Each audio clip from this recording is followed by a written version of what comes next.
Bem, gente, seguindo o estudo das células, na parte de citologia, agora a gente vai estudar cada componente de uma célula. Na aula passada, de citologia, eu dei uma apresentação geral dos tipos de células. A partir desse capítulo, a partir dessa aula, em citologia, a gente vai estudar cada componente de uma célula. E esse estudo a gente vai de fora para dentro, de fora para dentro. Por exemplo, na aula passada a gente viu que toda célula eucariótica tem três componentes básicos: a membrana plasmática, o núcleo e o espaço entre a membrana plasmática e o núcleo é chamado de citoplasma. Citoplasma.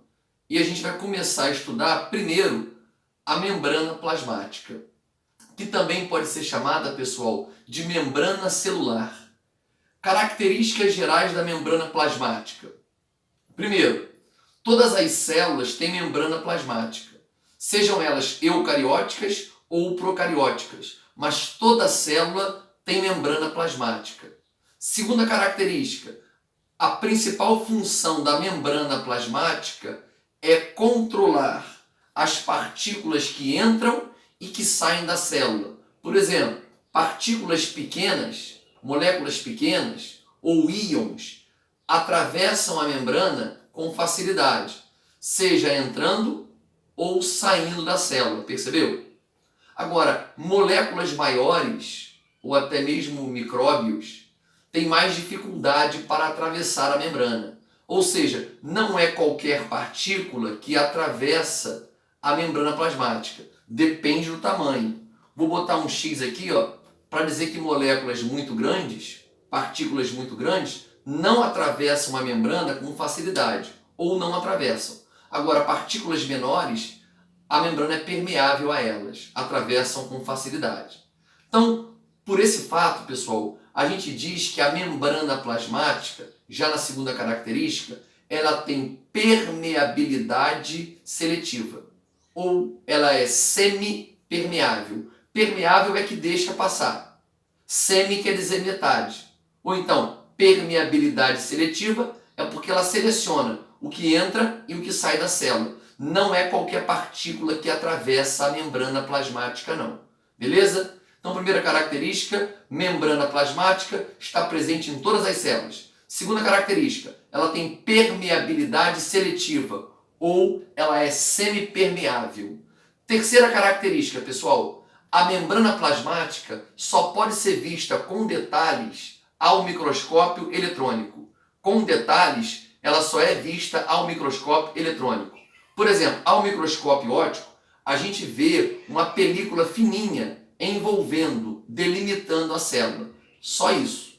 Agora, se por exemplo, pegar um fragmento dessa película, a película seria a membrana, e colocar esse fragmento, como foi feito, ao microscópio eletrônico, a imagem é diferente. Por exemplo, essa película preta aqui, o pedaço dela, vista ao microscópio é só isso, ao microscópio óptico. Colocando esse pedacinho ao microscópio eletrônico, a imagem fica detalhada. Ou seja, a gente está vendo o que tem dentro da membrana. E, só para comparar, vamos supor, aqui em cima é o meio extracelular. Aqui embaixo, já é o meio intracelular. Então aqui seria a membrana plasmática, aqui em cima, meio extracelular. Aqui embaixo, meio intracelular. Percebeu que a membrana plasmática separa esses dois meios, o externo e o interno à célula? Então, como a gente viu, pessoal, a membrana plasmática, na aula de lipídios, ela é formada por uma bicamada de fosfolipídios. Vou traçar aqui essa linha imaginária, vai ficar mais fácil. É uma bicamada de fosfolipídios. Uma camada com moléculas de fosfolipídios voltadas para o meio extracelular e uma outra camada de moléculas de fosfolipídios voltadas para o meio intracelular. Tá bom? Então, a composição química da membrana plasmática contém fosfolipídios, mas não tem só fosfolipídios. Por exemplo, aqui eu vou colocar um outro componente que tem na membrana plasmática. Tudo que eu colocar em verde são as proteínas. Vou colocar umas proteínas maiores, umas menores, umas de tamanho intermediário. Então, essas manchinhas verdes aqui seriam as proteínas que formam também a membrana plasmática. E os dois primeiros pesquisadores, pessoal, que viram a membrana plasmática pela primeira vez ao microscópio eletrônico, eles viram uma imagem mais ou menos parecida com essa. Eles viram que na membrana plasmática, vista ao microscópio eletrônico, tem proteínas pequenas, proteínas maiores e proteínas intermediárias, mas tinha muita proteína. E essa imagem que eles viram ao microscópio eletrônico lembrava um modelo que eles caracterizaram como modelo mosaico fluido. Mosaico por quê? Lembra de um mosaico? Já viu uma imagem formada de um mosaico? Mosaico, você tem uma imagem com várias pecinhas pequenas se encaixando para formar uma imagem, caracterizando o mosaico. Então eles compararam a membrana plasmática ao microscópio eletrônico a um mosaico. As pecinhas pequenas seriam as proteínas, que formavam uma imagem como um todo, que seria esse fragmento da membrana. Então esses dois pesquisadores que viram a membrana pela primeira vez, eles caracterizaram o modelo da membrana como sendo um modelo mosaico fluido. Por que fluido?